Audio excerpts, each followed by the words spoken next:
What's your creepiest real life story? When I was little, around 8, I hated going to the dentist. He always made me uncomfortable for some reason. I remember thinking his smile stretched too far and seemed forced, like clowns. Anyway, my mom always came with me and went back so I wouldn't be scared. One day, my dad had me, divorced parents, and had to take me to the dentist, but tried to make me go back alone so he could sit out in the lobby doing whatever. The assistants had to literally drag me back to the room and you could hear me screaming and crying down the hall, refusing to sit in the chair. Finally, my dad came back to get me. Irritated I'd made a scene, he rescheduled my appointment to when my mom would have me, and we just left. He made a big deal about how bad I was acting and told my mom she was spoiling me and all sorts of crap. 2 weeks later, it's on the news that my dentist was charged with child pornography after molesting children under anesthesia and photographing it. In a cold winter night in a remote village from Quebec, Canada, in 1990, me and my 2 brothers were asleep. We were 1, 3, and 6 years old. In the middle of the night, someone entered our house without knocking, walked around and was talking to himself. Our house is 2 miles from the village, in a rural area. My father woke up, went to the living room where the guy was. He had a car accident 1 mile from our house with his buddy who died instantly, and his scalp fell in front of his face. So the first time my father saw him, he saw a man with no face. He was drunk and his body was frozen. He was speaking to himself, J'vais mort, which means, I'm gonna die. The fact that his face was partially frozen might have saved his lives, preventing him to lose too much blood. My father took him to the hospital at 25 kilometers from our house by car. He did survive. To this day, my father is still blessing the fact that we never woke up during the night with all the noise. Went camping with some friends on hill a few kilometers out in the woods from one of the guy's house. There's a few hiking 4-wheeling trails in the area that led up to the hill, so it's known by the locals. It was about midnight. We had a fire going and were just sitting around having a good time. Then the guy, there was 4 of us, sitting opposite of me, yells, "Who are you?" I turn around and there's this man, about 6 feet tall, staring at us from the edge of the woods with a big rock in his hand. One guy knocked an arrow in the compound bow we had. The guy across from me grabbed the hatchet and I pulled the knife off my belt. We had no clue what we were doing, but the guy wouldn't say anything to us. He eventually just backed into the woods. No sleep was had that night and we kept a very large fire going. Maybe he hoped that at least one of you guys was a geologist so you could discuss his cool rock with him. Then he got all scared by your reactions and spent a sleepless night in his camp, grepping his new rock friend.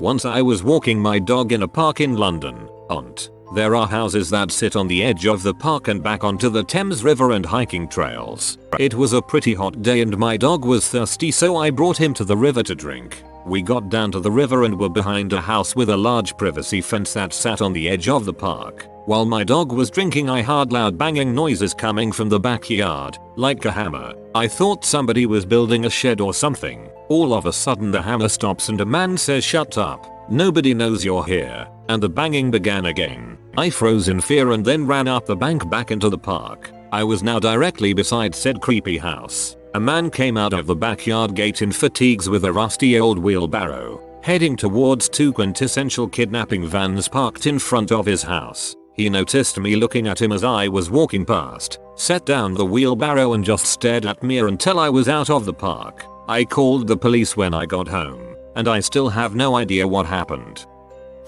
Last year, a guy came to my house's door around 9 o'clock at night. He knocked and I got my mum, and she went out to see what was up. By the way, we live in a very rural area, so visits at late are extremely uncommon and strange. The guy talked to my mom about how he was opening a business, asked whether she liked American-made products, then handed her a Clorox container as a sample. He went back to his minivan and opened it to get a vacuum cleaner when my mom saw 5 other men sitting inside. She told me to run and get my phone, since we don't have a landline. I couldn't find it, so I got my knife and stood around the corner. She threw the container outside and told them to get the heck off her property, as well as that she was calling the cops. They peeled out of the driveway and we never saw the car again.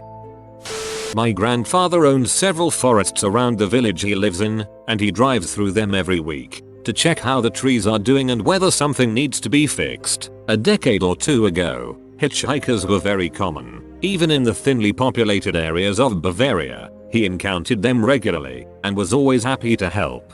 He literally picked up every single hitchhiker he found. One day, however, he had a bad feeling about one. Without any reason, he dismissed this one hitchhiker standing on the side of the path. Later that day, there was a radio broadcast about a previously convicted murderer who killed someone in the woods and got caught trying to flee by hopping onto someone's car. I think your grandfather is Peter Parker, because that is top-notch Spidey sense right there. When I was 12 or 13, we went to a McDonald's on the way to the beach. I went to pee before I ate and to wash my hands. Just as I started peeing, this guy comes in, walks to the urinal next to me and just watches. Doesn't pee, just watches. I can see him out of the corner of my eye. His eyes locked onto my junk. What there was of it. I had a bathing suit on, so I'm doing the whole junk flop over thing. Guys know what that means. So I can't hide it. I can't stop it. He just smiled creepily as I finished, put things away and washed my hands. He just stood there smiling. I gave him one more look as I left the bathroom and never saw him again. I was with my friend's mom and I didn't say anything because I didn't want to get in trouble and really wanted to go to the beach. This happened to a friend of mine's housemate during their time at university. During her second year at university, she lived in a house with 3 other people. Her first night back after returning from the Easter break, she woke up in the morning to find some things moved about in her bedroom. She thought nothing of it and put it down to moving it herself the night before and not remembering. She woke up the next morning to more stuff moved around, like her TV and chair, etc. She started to get a bit scared and told her housemates to quit moving her stuff about as it wasn't funny and very creepy. They all said they didn't touch anything. The next morning even more stuff had been moved and she started to get very worried. Again, she told her housemates to stop, but they swore they haven't touched anything and were getting very concerned themselves. The 4th night she woke up during the middle of the night. She looked over and in the darkness she could see a figure sitting at her desk. She freaked the frick out, ran out of the room, locked the door and called the police. The police turn up and they unlock the door. Sure enough, there is a guy there, probably early 20s, sitting at her desk, calm as anything. The police arrest him and take him away. A couple of days later they find out that the guy was actually a mentally handicapped person who lived at a care home not far down the road. His mother, who was his full-time carer, had looked after him until her death a year or so earlier, when he was then moved into the home. He's been a missing person for a few weeks now, and it turned out that the house this girl and her friends lived in used to be him and his mother's house. In particular, her bedroom used to be his. He eventually told the police that when he ran away from the home, his old house was where he went to. He managed to get in somehow and spent the whole time there, 2.5 weeks, sleeping under the girl's bed, coming out at night while she slept to move her stuff, so it was like how he had it when it was his bedroom. Safe to say, she moved straight out of there.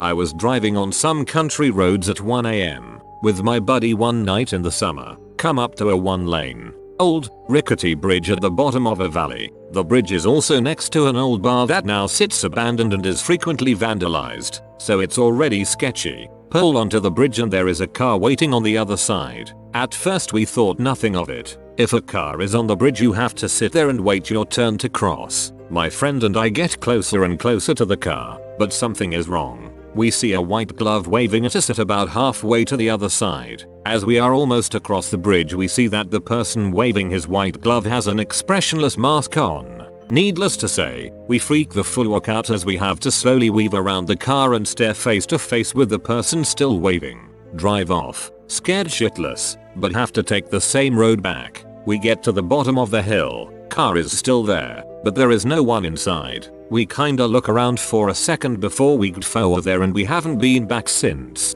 Frick expressionless masks, man. About 6 years ago, I was in my final year of high school, and due to the weird timetable that 12th grade had at my school, we regularly had 2+ hour breaks between classes, early finishes, and longer lunch breaks. My house was about a 20-minute walk away from school, and I would usually just walk home either by myself or with a friend and chill until we had to head back. My school was located on the outskirts of the city, and my house a little bit further out. I lived on about 40 acres on a dirt road. Along the dirt road, I had been passing a really foul smell about 5 minutes away from my house. I couldn't tell where the smell was coming from, but it was definitely close to the road. I had passed this smell about 4 times over roughly a week of school but figured it was a dead animal due to the area. After an exam, I was walking home with a friend and the smell was worse than ever. So as you do, we decided to walk into the grass to search for whatever the smell was. We ended up finding a black garbage bag that was completely blown up like a balloon about 5 meters from the road.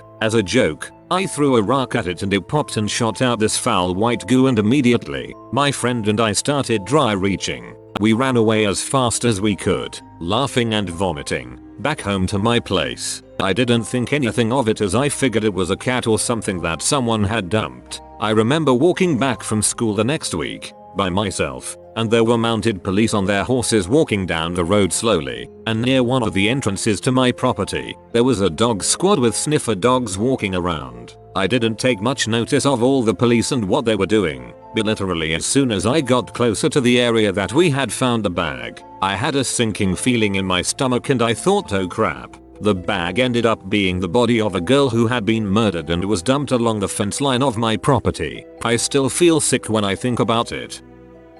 When I was about 10, my family of 6 lived in an extremely small apartment, 2 bedrooms upstairs and then the living room. When I was tired of my siblings, I would sleep downstairs. One night I am lying on the couch facing the front door and watching the sky through the window by the door when a face shows up in the window illuminated by a lighter. I freeze, and the face goes away. I'm pretty relieved, thinking it was maybe our druggy neighbor seeing if my parents were still awake when it shows up again. I try to scream, but when I opened my mouth nothing came out, not a sound. The person then kicks in the door and walks in the room. He sees me, smiles and goes towards the kitchen. As he comes out of the kitchen with a knife, my dad makes it down the stairs and the guy books it out of there. I still can't sleep easily on couches to this day. When I was about 6, a car drove by my house while I was outside on a slip and slide with my next door neighbor. The car slowed down when he got close to me, rolled down his window and started talking to me, but he was talking kind of quiet to where I couldn't make out what he was saying. So I walked closer and he asks, "Don't you go to the school down the street?" I said, "Oh yeah." "Why?" "Because my son said he recognized you." I heard the car door unlock and there was a man in his mid-30s sitting in the back seat. Right as the door started to open, I feel someone grab me by the collar of shirt and yank me into their arms. It was my neighbor's mom. She dragged me all the way back to her house, and as soon as the driver saw her, he peeled off. When we got back to the house, she called the cops immediately. I didn't even realize how close I was to getting kidnapped until I saw my mom crying when she heard about what happened. I live in Sydney, AUS, and this was probably just over a year ago. I was driving with my girlfriend back to my home after going out to dinner at her friend's house in Bondi, which is about 15 minutes away from my area called Watson's Bay. To get back to my place, you need to drive down into the valley near the harbor down a long winding main road that progressively takes you down to the water. It was around 1:30 or 2 AM and we were making our way down the road, not really paying attention to much, and she suddenly grabs my arm and gasps, which freaked me out already. As I'm looking around as to what the frick is going on, we approach the roundabout and there is a man in medical looking attire next to a woman in what looked like white pajamas, with blood covering a lot of her clothing. Now obviously my balls drop and instinct kicks in as I speed up. It's quite a small roundabout, so I need to either slow down enough to turn left, or speed up and nope the frick straight out of there. I go straight, and as we go past, the woman attempts to launch herself at my car as the man looked like he was trying to stop her. I speed off. We get home about 3 or 4 minutes later and we're both shaken and basically scared out of our minds. Called the police to inform them of what we just saw, and got a call back the next afternoon explaining how a woman had somehow run away from a mental home and was attempting to commit suicide using sharp objects and running onto main roads. The man was one of the first workers who knew her on the scene, and apparently they managed to bring her back to where she lived. Heard nothing more after that.